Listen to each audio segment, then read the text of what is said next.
Bienvenidos a este video donde vamos a estar viendo la cuarta clase de este curso de evangelismo, también es la última, donde vamos a ver entonces este último artículo titulado Latinoamérica necesita ser reevangelizada de Miguel Núñez, y luego vamos a ver varias preguntas que también lo pueden ver ustedes al final de la revista. Así que todo parte con una observación de parte de un autor, en este caso latino, él es de República Dominicana, que valora bastantes cosas como el trabajo que se ha hecho en envío de misioneros, la plantación de toda la iglesia, las iglesias, pero concluyendo finalmente que el impacto del Evangelio ha sido mínimo en relación al esfuerzo que se ha dado en la obra misionera y de plantación de iglesias para Latinoamérica. Y eso se puede deber a diversos factores. Acá se menciona bastante uno, que es el Evangelio de la Prosperidad y el impacto que este ha tenido en nuestra Latinoamérica. Recordemos que todo lo que hemos visto de toda esta revista en este curso han sido artículos mayormente de autores norteamericanos, estadounidenses. Entonces ahora tenemos un nuevo enfoque precisamente para concluir todo esto, que es dirigido hacia Latinoamérica, que es un continente o un grupo de naciones, en este caso contando más que Sudamérica, por supuesto, que ha escuchado, o sea, no se puede considerar como una nación no alcanzada propiamente tal, ha escuchado sobre el pecado, el arrepentimiento, el cielo, el infierno, pero aún así el verdadero evangelio, con la vida consecuente a este, no está siendo vivida.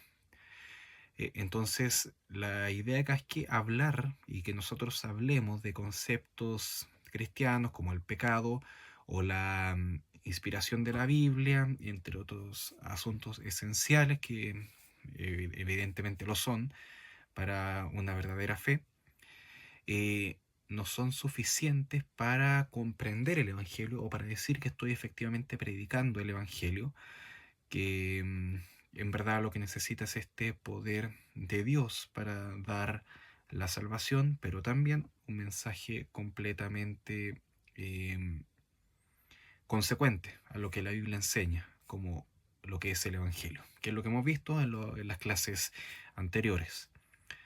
Entonces, aunque hay un aumento en el número de evangélicos en Latinoamérica, la región, y esto se ve en varias cosas, acá se mencionan varios ejemplos, por ejemplo, de lo que es política, se ve como Latinoamérica sigue cayendo en corrupción, en violencia, entre otras cosas, eh, y eso puede ser una imagen de que el efecto que la iglesia está teniendo en otras esferas, como por ejemplo lo que es la política o lo que es la violencia, está haciendo un efecto un tanto limitado. Como les decía, se mencionan varios ejemplos, así como Guatemala, Brasil, ejemplos donde han habido políticos que se han hecho llamar cristianos, pero que obviamente en sus prácticas no lo han reflejado para, para nada. Entonces, la reforma protestante que tanto impacto tuvo en Estados Unidos y en Norteamérica, a Latinoamérica no llegó de la misma manera tan significativa, mientras que, por ejemplo, otras cosas que fueron contemporáneas, o se podría decir un poco después de esto, de la Ilustración, por ejemplo, sí llegó a Latinoamérica y de una manera bien potente. Y eso también afectó la forma de ver la religión en un punto de vista más crítico, más escéptico, entre otras cosas que el libre pensamiento de la Ilustración trajo consigo, lo cual no es malo en sí, la capacidad crítica ante esto, pero claramente tampoco llegó la parte esencial del verdadero evangelio que la reforma traía, sino que Latinoamérica siguió más sumergido en el catolicismo, y, y no se evidenció tanto el poder de, por ejemplo, inmigrantes protestantes de un contexto puritano, como fue lo que pasó en Estados Unidos o también en Europa. Entonces, a pesar de que, claro, el trabajo protestante se manifestó en escuelas, en hospitales, en otros tipos de trabajos, publicaciones, los esfuerzos misioneros que se hicieron durante el siglo XIX y XX no lograron tener este impacto en conversiones y que tampoco tuvieran un impacto en o sea, que también tuvieran un impacto en la población en sí, la población latinoamericana. Estadística de esto es que antes de 1950 ningún país latinoamericano tenía más del 5% de población protestante, evangélica, reflejando la dificultad de la expansión del protestantismo en la región. O sea, que era difícil que se expandiera. Dentro de todos los movimientos o olas por las que el protestantismo llegó a Latinoamérica, la más potente, diría yo, es la pentecostal, movimiento pentecostal, que evidentemente ha tenido un impacto grande, se puede ver sobre todo en algunos lugares donde hay varias iglesias pentecostales dentro de la misma villa o población. Las campañas evangelísticas que se hicieron ahí por los 70, los 80, utilizaban métodos simples, ultra simplificados para predicar el evangelio. Ojalá hacerlo de la manera más rápida. Había un énfasis muy grande en que la predicación fuera rápida. Entendiendo que, por ejemplo, la atención, el tiempo de las personas era muy corto para atraerlos, o quizás no iban a entender un mensaje muy complejo. Entonces se habló bastante, por ejemplo, de las 4 leyes espirituales que presentaban el Evangelio en base a frases más o menos fácil de digerir y que también produjeron un gran impacto en las personas, pero omitían, claro, principios esenciales y profundidades del Evangelio, como por ejemplo todo el impacto que tiene el arrepentimiento en la predicación del Evangelio y todo lo que es la salvación y la gloria de Dios. Bueno, no estoy diciendo que el tema de las 4 leyes espirituales o métodos de evangelismo como este estuvieran intrínsecamente mal. No, sí, en sí lo que están haciendo es bueno y la intención es buena, pero la simplificación tan grande que se da puede finalmente hacer que sea una predicación superficial que se manifieste en conversiones superficiales, lo que finalmente es conversión falsa, personas que levantan la mano, personas que repiten una oración, eh, lo cual en sí, nuevamente, ¿no? Al levantar la mano, pasar adelante, repetir una oración, lo que sea, no es que esté totalmente mal, pero no apunta tanto al entendimiento completo de lo que es el Evangelio, de lo que es el arrepentimiento, de lo que es ahora también una vida cristiana, donde se manifiesta una verdadera transformación que se va ahora a evidenciar no solamente la vida de unos y no solamente la vida de la iglesia en la que estoy sirviendo, sino que también en la vida de toda la población. A lo que va acá es que el Evangelio puede tener un impacto dentro de la vida de uno, dentro de la vida de la iglesia en sí, de iglesias sólidas dentro de Latinoamérica, pero el impacto no sale más allá de eso, no se manifiesta en la sociedad en sí, que es lo que sí ha pasado en otras culturas. Entonces ahí es donde está la preocupación, de que hay más que nada una cultura de iglesia, pero no tanto de evangelio y no tanto de evangelismo, que es lo que se ha visto en las clases anteriores. Nuevamente, el énfasis y lo que se ve mucho en Latinoamérica es mucha iglesia y mucha cultura de iglesia y una vida de iglesia, encerrados en la iglesia, pero no tanto el tema de poder llegar a las otras personas y poder manifestar en la vida de cada uno este evangelio que uno predica y practica. Latinoamérica sigue siendo predominantemente católica, con entre el 70 y el 90% de la población.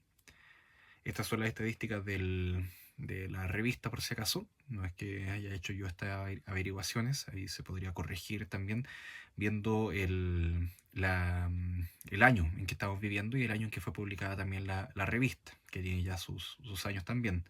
Pero aún así, la necesidad es la misma, a lo que apunta acá, la necesidad de re-evangelización. Entonces la historia, por ejemplo, de las misiones en Latinoamérica, revela un enfoque a menudo más institucional que evangélico. Nuevamente lo mismo, hay una cultura más de iglesia, no tanto una cultura de evangelio. Se ven iglesias en Latinoamérica y se ven muchas. De hecho, hay a veces donde en una sola cuadra se ven 2 o 3 iglesias. Me tocó verlo de cartero, trabajando ahí en las poblaciones, me tocó ver específicamente lo que estoy diciendo. Pero no se profundiza tanto en la vida espiritual de las personas y cómo se manifiesta esto en la vida en comunidad. O sea, primeramente mi relación con Dios, luego mi relación con los demás hermanos, mi relación con toda la iglesia, pero también luego mi relación con el mundo y cómo este tiene un impacto, el evangelio tiene un impacto en la sociedad. Conclusión de todo esto, Latinoamérica necesita ser reevangelizada con el verdadero evangelio de Jesucristo, por supuesto, que transforma vidas, culturas y sociedades. Nota cómo avanza ahí. El Evangelio transforma y tiene que seguir esta secuencia. Y no solamente transformar mi vida, es un Evangelio suficiente para transformar vidas, culturas y sociedades, países enteros.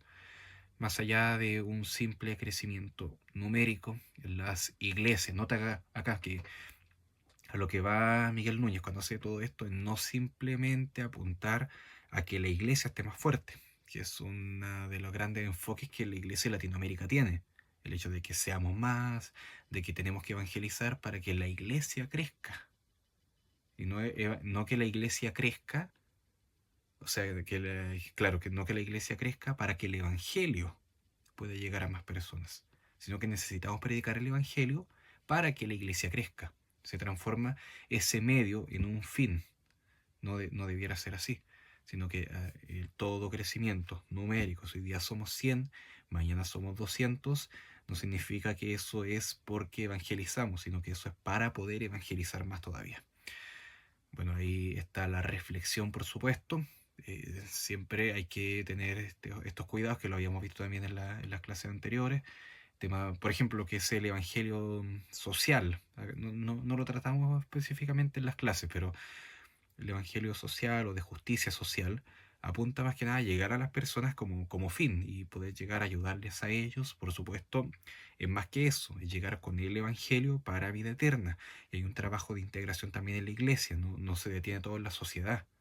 En el evangelio de esta justicia social se apunta más que nada a la sociedad y llegar a ellos y ayudarlos a ellos y que la iglesia pueda llegar a ellos. No, sino que también es que ellos también conozcan la vida de iglesia, pero para que conozcan el Evangelio y así seguir toda esta vida, toda esta sociedad, que es lo que tenemos que vivir para nuestro Señor. Bueno, hasta acá con el último artículo y ahora vamos a pasar a las preguntas. Bien, vamos con la primera pregunta que es esta. ¿Es la fe en Cristo la única manera de ser salvos? Que es la idea de un evangelio exclusivo, donde solamente en Jesucristo yo puedo tener la salvación. Y precisamente eso es. Ahora, no es la idea de un exclusivismo que busque dejar fuera a las personas, sino que es la idea de un exclusivismo expresamente inclusivo, inclusivo, donde todas las personas pueden llegar a este único camino. Entonces no se queda solamente en que es un único camino que basurea todos los demás, sino que Jesucristo es el único camino que ahora invita a todos los hombres a que puedan acceder a Él, en quien todos los hombres pueden tener específicamente la salvación, que es lo que enseña Hechos 4:12. Es la única manera, hay un solo nombre en el cual todos los hombres pueden ser salvos. Entonces, claro, si lo vemos desde ese punto de vista, el Evangelio es exclusivo, solamente Jesucristo, Él es el único camino, pero también es inclusivo en el hecho de que el Evangelio es para todas las personas del contexto que sean, de la condición que sean. Pero solamente a través de este único medio, de esta sola fe, podemos ser ahora justificados, reconciliados con Dios, recibir la vida eterna. Aunque el mensaje de que Jesús, por ejemplo, sea el único camino, sea el único mediador, claro, parece y en cierta medida lo es exclusivo. El Evangelio también es, nuevamente lo repito, inclusivo porque ofrece este perdón, esta vida eterna a todos los que se arrepienten y creen en Cristo. Entonces todos ellos pueden, sin diferencia alguna, sin discriminación o sin acepción de personas, todos pueden tener la salvación.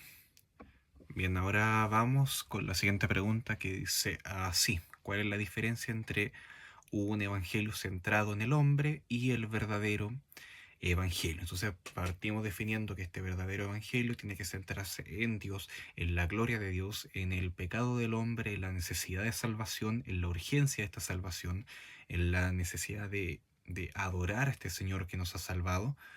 En cambio, un evangelio centrado en el hombre se va a enfocar en las necesidades de la persona, los deseos de la persona, eh, todo lo que esté centrado, por ejemplo, en la comodidad de la persona, riqueza, salud, todo tipo de bienestar, pero centrados en ellos. Eso es un evangelio centrado en la persona. Un evangelio centrado en Dios va a apuntar a su gloria, va a apuntar a adoración. Entonces los evangelios centrados en el hombre, deseos personales. El evangelio bíblico, la gloria de Dios, y presenta en este caso los problemas del hombre como soluciones que están en Cristo y sobre todo en la obra redentora de Cristo. De forma tal que el verdadero evangelio pone a Dios en el centro de todo, reconociendo que nosotros ahora vivimos en un universo centrado en Él. Por tanto, Él es Dios, vivimos para Él, nos movemos por Él, somos de Él. ¿Cuál es el problema más fundamental al que el evangelio se refiere? Acá el principal problema va a ser el pecado.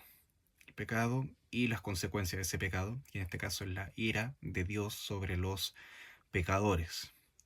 Ese es el principal problema que tiene que ser solucionado, y el Evangelio lo que busca entonces satisfacer es ese principal problema, no lo que habíamos visto recién, que son las necesidades del hombre, o la necesidad de significado para la vida, que también es importante, o el impacto que va a tener en la sociedad, que también es importante, lo veíamos recién también en el artículo, sino que resolver principalmente este problema. Las demás cosas se van a dar como consecuencia de lo primero. Entonces la ira de Dios va a ser una respuesta justa ante el problema del pecado.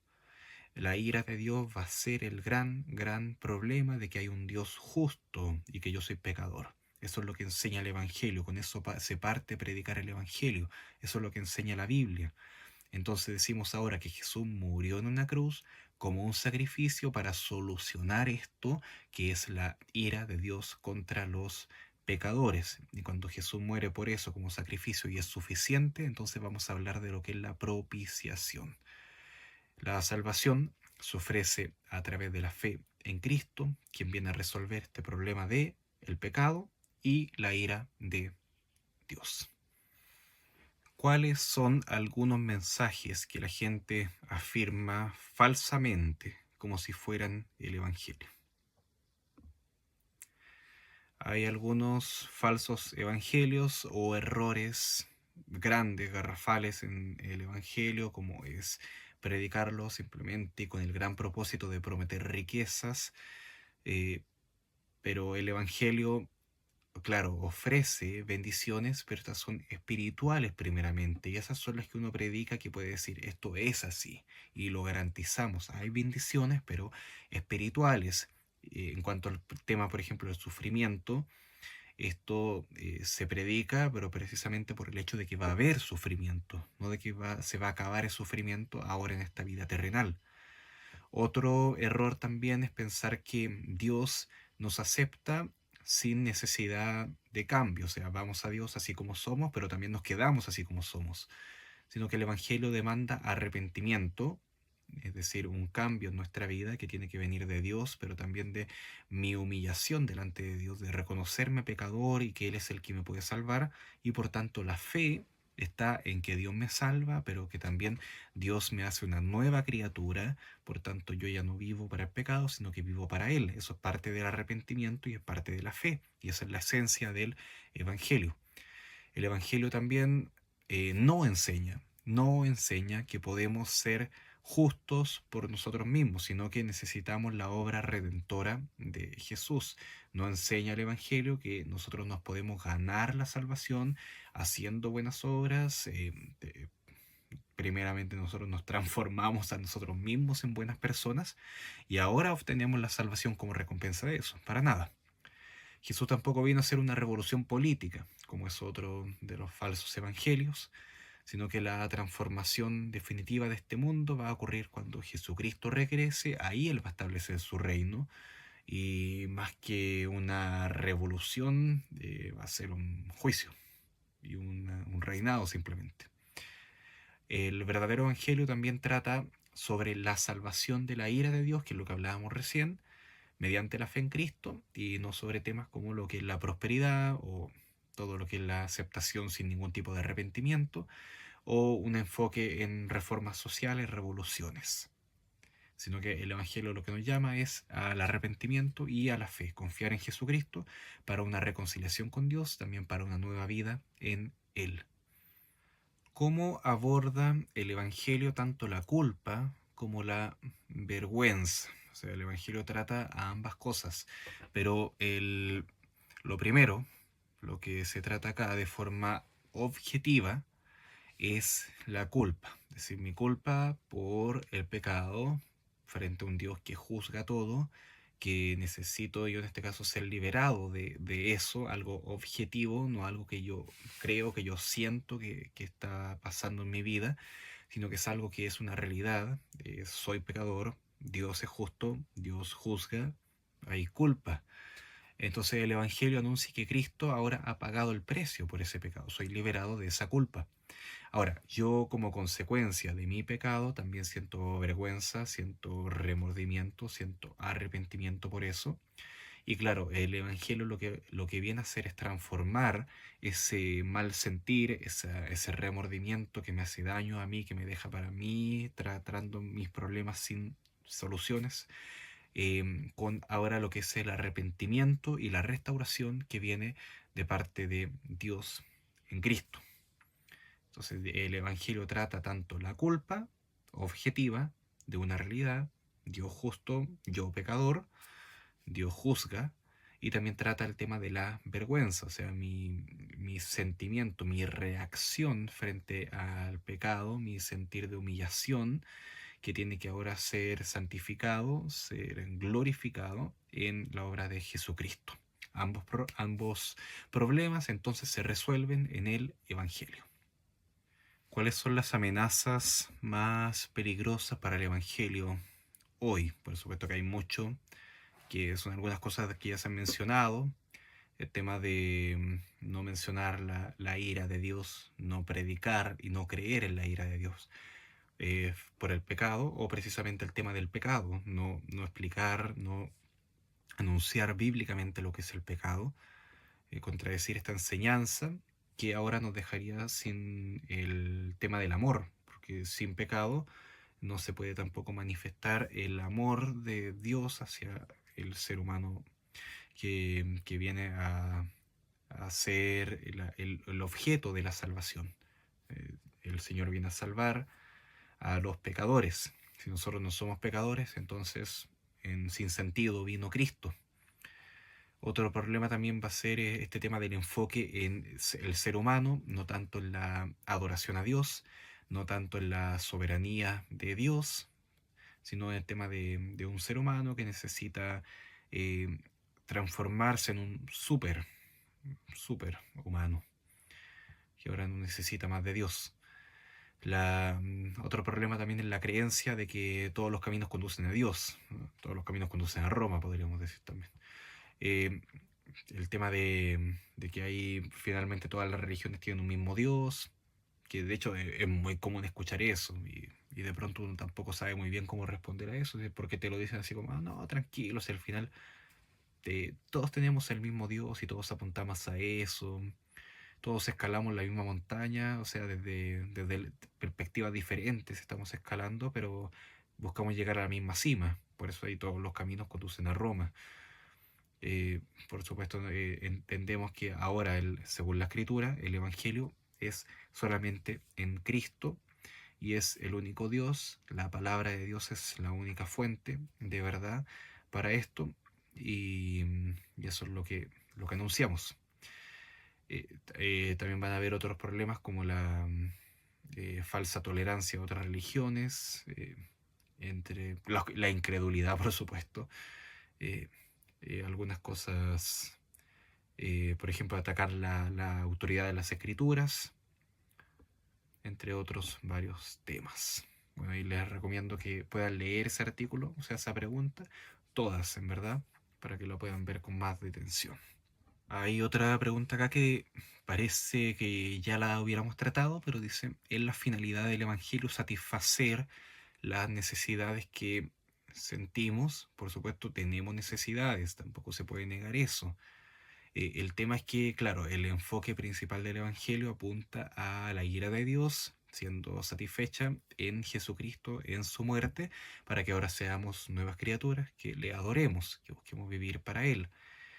Ahora, todas las necesidades que vamos a tener en el día a día, que son reales y que tienen que ser también tratadas en base a la Escritura, ahora todas esas necesidades se reorientan y comenzamos a sentir y buscar eh, cómo en Jesucristo todas pueden ser de alguna forma satisfechas en su perdón, en la reconciliación, en la compañía de este Dios, en su amor que permanece para siempre, en su fidelidad, entre otras cosas. El Evangelio me muestra a un Dios que cubre toda necesidad y que hace más valioso su sola persona ante que cualquier dificultad que podamos experimentar en el día a día.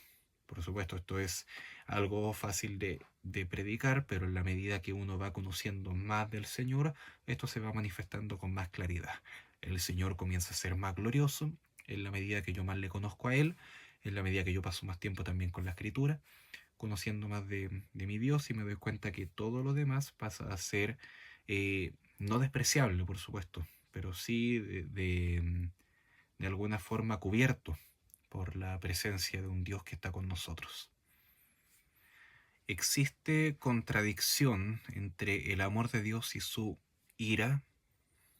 La idea acá es que según la Escritura no hay contradicción alguna. El tema acá es Dios envió a su Hijo a morir en la cruz porque nos ama. Ahora, si no hay ira de Dios por el pecado, ¿para qué se hace necesario enviar a Jesucristo para morir por los pecadores? Entonces la justicia de Dios, como Dios es justo, ahora se necesita enviar a este Dios, a este Jesús, el Hijo de Dios, para cubrir esta pena por nuestro pecado, que así fuera pagada. La ira de Dios entonces da paso y permite que el amor de Dios se manifieste de la forma más gloriosa posible. Bien, me salto ahora a la última pregunta, que viene a resumir todo lo que hemos visto en este curso, que es qué contenido es necesario para compartir el Evangelio. Ustedes mismos ya en el primer video, en la primera clase, comentaron esto mismo. También lo vamos a revisar más adelante, por supuesto, es mi deber. Pero acá, por lo menos en base al autor, en base a generalmente los libros de 9 marcas, se van a centrar en esta forma de enseñar el Evangelio en base a 4 conceptos, mencionando primeramente a Dios, que existe un Dios que es el creador de todas las cosas, su santidad, todos sus atributos, su dignidad, Él es digno de adoración, su gloria, su justicia, Él castiga el pecado. Primero punto, Dios. Segundo, el hombre o el pecado, que todas las personas, todo hombre, todo ser humano es pecador, como lo enseña la Biblia desde Génesis 1, y lo podemos ver también en Romanos 3, donde enseña que todo ser humano es pecador, por naturaleza, por producto de la maldición, todo ser humano es pecador. Y por tanto, al tener el primer punto, que Dios es santo, que Dios juzga, rechaza el pecado, es mi creador, tiene autoridad sobre sus criaturas, entonces también está el tema de la ira de Dios y el juicio por eso. Ahora, ¿qué es lo que viene? El tema de que está Cristo, está este Salvador, que es completamente Dios, y completamente también hombre, que no tiene pecado, que murió en esta cruz para recibir la ira de Dios en lugar de todos nosotros, para que creamos en Él. Y Él resucitó, por supuesto, al tercer día para dar vida eterna a su pueblo. ¿Y qué tenemos que hacer? Que acá en todo artículo de 9 marcas lo vamos a ver con el título La Respuesta, que es la fe, el arrepentimiento que tenemos que tener delante de Dios, el arrepentimiento por nuestros pecados, por nuestra condición, por nuestro rechazo, por nuestra continua necesidad de autojustificarnos, por nuestra propia justicia delante de Dios, y la fe en que realmente Jesucristo puede salvar. Él lo hizo, creó en su vida, creó en su muerte, creó en su resurrección. Abrazo estas verdades, las hago mías y confío en eso, de que me salva, de que permanece para mí para siempre. Entonces esto no quiere decir que uno tenga que hablar todas estas cosas con el mismo énfasis, con la misma claridad ante cada persona. Van a haber personas que van a requerir que uno se detenga más en el primer punto, la existencia siquiera de Dios. Otros que se van a requerir que se detenga más en el arrepentimiento o en la persona de Jesucristo. Por eso también es importante escuchar a la persona. Siempre voy a tener en evangelismo personal, cuando hablo del tú a tú con otra persona, sobre todo si es un extraño, no voy a poder yo tener una estructura definida como cuando uno predica desde un púlpito, que tiene un monólogo donde tiene que hablar y seguir esa estructura. Cuando yo predico frente a una persona, tengo que estar escuchando atentamente y saber cómo responder ante lo que estoy escuchando. Eh, Siempre voy a tener que apuntar a todos estos puntos, pero en algunos casos voy a tener que centrarme, no sé, el 80% de mi tiempo en uno de estos puntos solamente. O quizá ustedes mismos han podido definir el Evangelio y han también mencionado sus propios puntos, su propia definición. No van a poder centrarse en, si tienen, por ejemplo, 5 puntos, no van a poder dedicar un 20% a cada punto. Quizá van a dedicar un 80% a un punto y el resto lo van a tener que ver rapidito entre los demás puntos, pero el énfasis va a estar ahí en eso.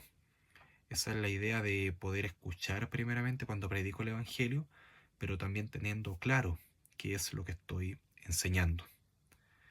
Así que hasta acá lo que ha sido este curso en base a esta revista, que ha sido de bastante bendición. Espero que también para ustedes. Estaré también dando información sobre las tareas, todos los desafíos que vienen y también las reuniones que quedan pendientes. Un gran abrazo, que el Señor les bendiga.